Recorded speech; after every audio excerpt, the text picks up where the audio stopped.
March the 1st, 1950.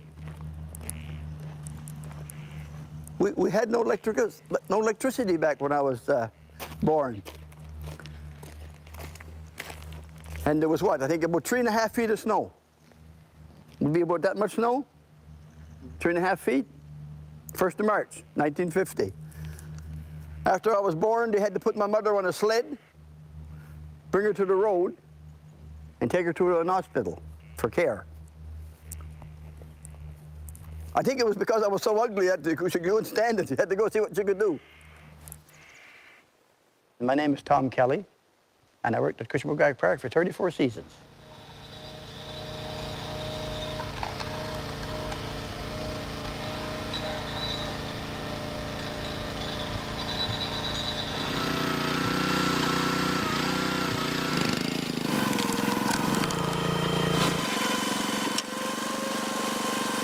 Smell that. Smell it. Different smell. It smells like lemon. In the woods at 12, 13 years old there with my father cutting pulpwood. He had to notch it with the axe and cut it with a buck saw. What a job. What a job. And we used to haul the wood from down the road and up, and there was a hill there. And sometimes it would get kind of slippery. And I remember my father used to always save the ashes from the stove. He would put ashes there on the hill. So the horse could walk like a little bit better, right? Because they didn't have the gear they got today. I often said, I told you before, every time I come here, it's just like coming home. To me, because that's where I live. I come in, I work. I'm working on my father's property, you might as well say. In a sense, you know.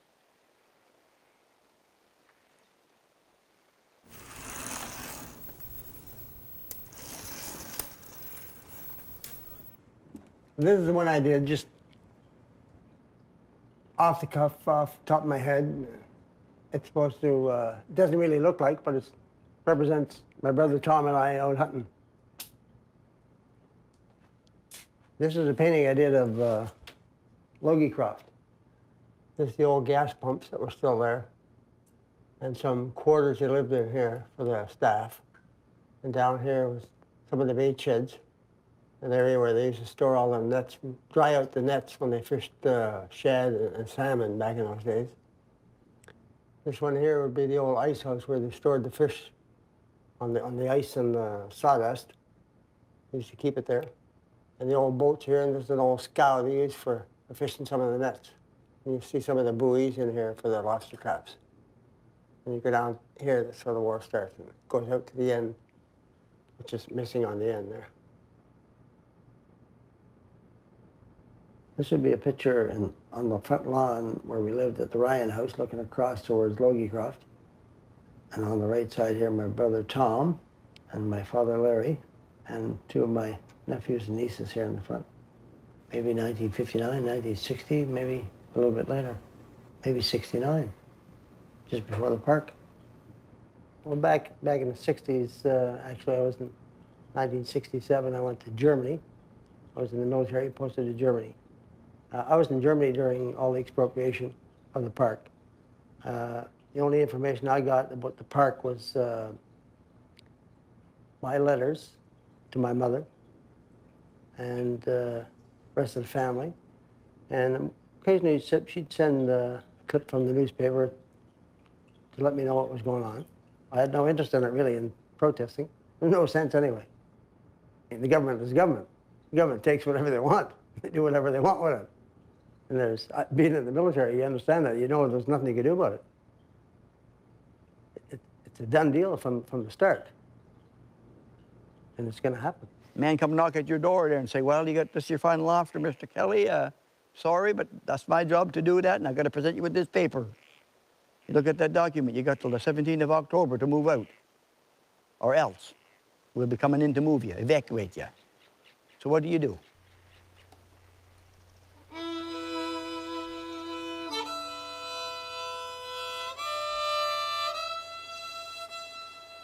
You could never replace what we left. Never in God's life, or whatever. You could never replace that. How could you replace miles and miles and miles of freedom? It's impossible. It's impossible.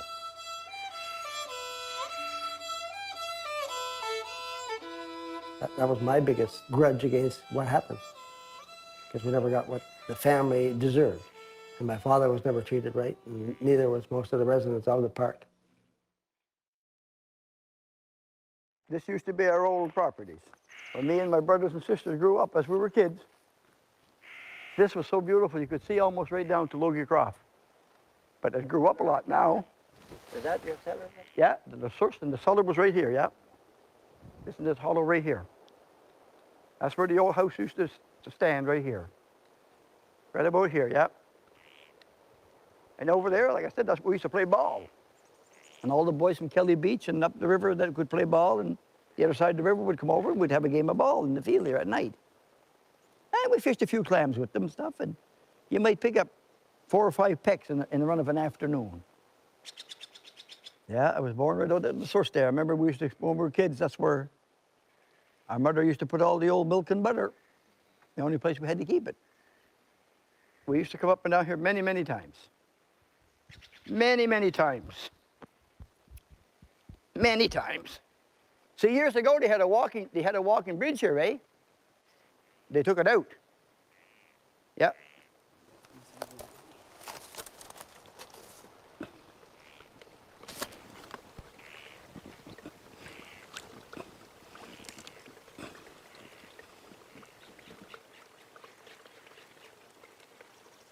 Beautiful.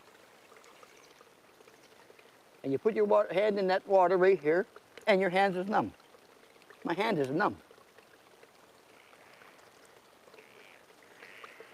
Now you could put a fish there in the bucket, and you would never spoil you could keep that for days in there. Just as cold as ice. It's too bad that they wouldn't take these springs and dig them out, so people could see what it used to be like 60 years ago down here. That water is cold as ice. But now I'm going to have a good drink of this water. If it hadn't been for a park, and the government would have come along and said, I'm going to buy this guy, and I'm going to go buy that fella. And then the Germans came in, and after that, they bought all the area around. They took all over those big peat moss bogs. They probably would have destroyed this place too. Like back here, there's a bog with that peat moss. They might have took that and destroyed it. Made a little bit of work, but when they're done, they leave everything behind and they go. At least the park is going to be here. Maybe forever. So it protects what you were born and brought up in. And I think that's great. It's just that they did it the wrong way.